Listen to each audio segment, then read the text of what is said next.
And hey, folks, welcome back to the Law and Crime Network. I'm Michael Bryant. I have Elizabeth Crotty here. Joseph Scott Morgan will join us as well. We're going to jump right back into this live trial we're covering out of Florida, the case against Granville Trevor Ritchie, because on the stand right now is Ebony Wiley, and she is up to her neck in this case, already charged with giving false statements to the cops. Is she telling the truth on the stand now? She's the one who delivered Felicia Williams, the victim in this case, to the defendant. Let's go to court. Okay, I'm not quite sure where to start.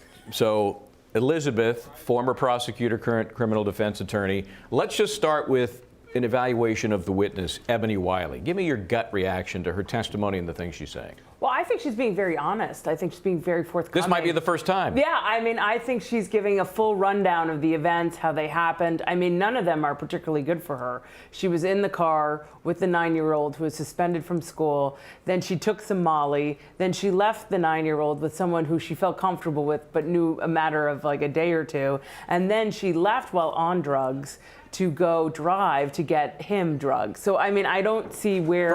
From Gramps. From her grandfather. Yeah. So I don't see where... what's left to lie about? I mean, what is she not disclosing? You mean, could it be possibly worse? And yeah, she's making it look as good as she can? Yeah, I mean, there's no good scenario here. So I think she's being forthcoming. I mean, obviously she, I think, has been previously convicted of lying and making false statements. So I would see how one wouldn't want to disclose all of those things in the beginning, 5 years ago. Well, and just to clear up for the folks who might be watching and they see Ebony identified as co-defendant, it really relates only to the fact that she's been charged with lying to the cops because her story in this case changed about 3 times. We don't know what's going to happen there. Maybe they're dangling some sort of, carrot in front of her that if the testimony goes well, that they'll get rid of those charges, reduce them. That's yet to be figured out. But there's so many issues with this witness, with this testimony, with her involvement, with the victim in this case. Remember, she hand-delivered Felicia Williams, the 9-year-old, to Granville Trevor Ritchie. And we'll get to the whole litany of nicknames coming up because I'm trying to keep track of who's whom and what the AKAs are, they also known as. But right now, Joseph Scott Morgan. First of all, welcome, sir. Nobody can tear apart a case like you and put those pieces back together, and that's what we need to try and do here. One of the questions I have is purely a forensic question, which is right in your wheelhouse there. The body was found a day after she went missing. Is good, bad? Forensically, what does that do for us? Good to be with you, Michael, and all my friends on the network. Yeah, the body, this little girl's body, she was known as Sugar Plum, was actually found floating in a body of water.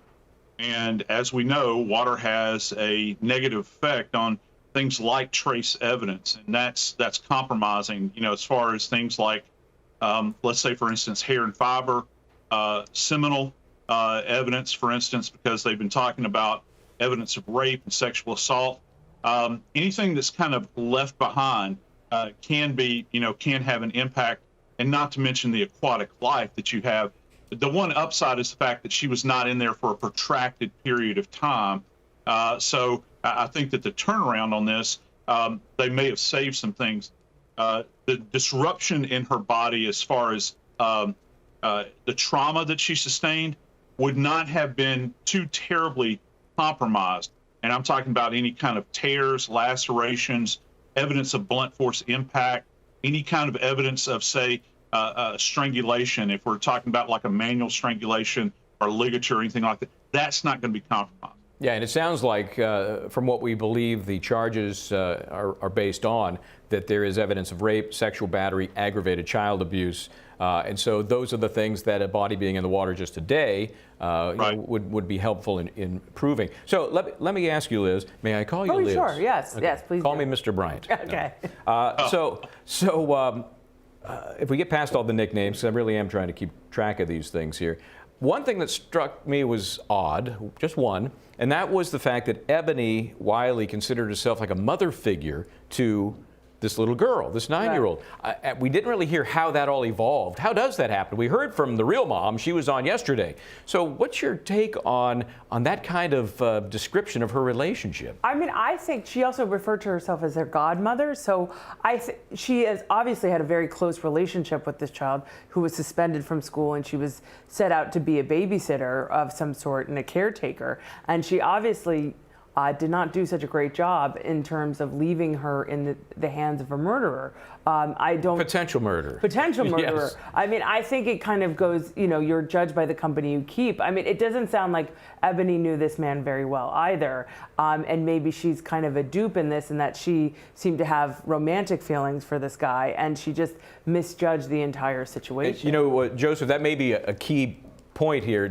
Is Ebony lying to help herself because of how this thing unfolded, and it looks like she was kind of the one making the worst decisions, or is she truly innocent? I mean, do we know enough yet from her?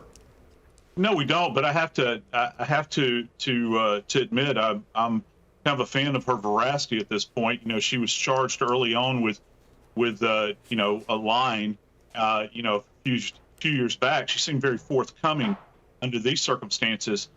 Keep in mind, Michael, she's got a Molly or ecstasy or MDMA, as it's referred to, on board. And, this is another problem relative to this little girl who has lost her life, is that that particular drug really loosens up on inhibitions. It has an hallucinogenic effect. It also kind of creates this kind of euphoria within the individual. It's almost like peace and love, man. Everything's cool. We're kind of laid back and just enjoying the groove, that sort of thing. So if you're in a protective mode, and that's key here with this little girl, you see yourself in a parental mode, that draws into question, how protective was she? And we've already mentioned, she has literally, and I mean literally, delivered this little girl to this guy. Yeah, I mean, certainly she's got to feel guilty, whether what she did was negligent, intentional, or somewhere in between. And yeah, the "I love you, man" drug, that's always a factor. We're going to get back to this case, back to this courtroom, back to this witness, which is such a critical witness. We will do that when we come back to the Law and Crime Network.